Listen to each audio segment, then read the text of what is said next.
તો આ તરફ સ્થાનિક સ્વરાજ્યની ચૂંટણીનો જંગ જામી ચૂક્યો છે અને બીજી તરફ આવતીકાલે ફોર્મ ભરવાનો અંતિમ દિવસ છે।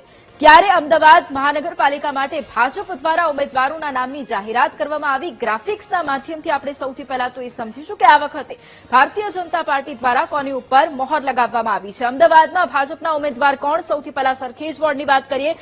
રાજુ શુક્લ, દિવ્યેશ ત્રિપાઠી, હેમા શાહ અને જેઠી ભરવાડ આ ચાર વ્યક્તિઓ કે જેમને ટિકિટ આપવામાં આવી છે। જોધપુર વોર્ડની પણ વાત કરીએ તો ભાગ્યેશ પટેલ, વિનોદ પટેલના નામ પર મહોર મારવામાં આવી છે। આ સિવાય ભારતીબેન ગોહિલ અને નયનાબેન કોટક છે, તેમને ટિકિટ આપવામાં આવી છે। આ સિવાય વેજલપુર વોર્ડની વાત કરી લઈએ તો દેવાંગ મહેતા, પારુલ દવે, તેમની સાથે રાજેશ ઠાકોર અને જુલી ચૌહાણના નામ પર ભારતીય જનતા પાર્ટીએ મહોર લગાવી છે।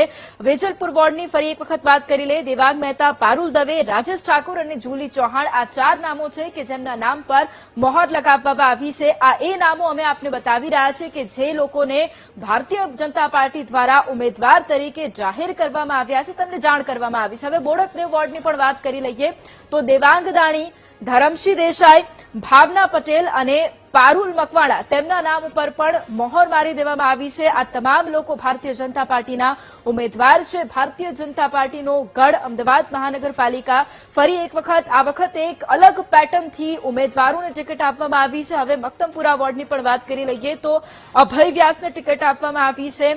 મહિલામાં હંસાબેન પરમારને ટિકિટ આપવામાં આવી છે। એકતા ઠાકોરના નામ પર આ વખતે મહોર મારવામાં આવી છે અને તેમની સાથે ગોપાલ ચૌહાણને પણ આ વખતે ભારતીય જનતા પાર્ટીએ મેદાને ઉતાર્યા છે, તેમની ઉપર વિશ્વાસ વ્યક્ત કર્યો છે। દાણી લીમડા વોર્ડની પણ વાત કરી લઈએ। વિનોદ પરમાર, હર્ષદ વાઘેલાને ટિકિટ આપવામાં આવી છે। આ સાથે સેજલ સિંગલને ટિકિટ આપવામાં આવી છે અને દીપિકા ભરવાડના નામ ઉપર પણ અત્યારે મહોર લગાવી દેવામાં આવી છે। આ તમામ ઉમેદવારો હવે ઉમેદવારી પત્ર ભરશે। આવતીકાલે અંતિમ દિવસ છે એટલે આ તમામ ઉમેદવારો નામાંકન પત્ર ભરશે।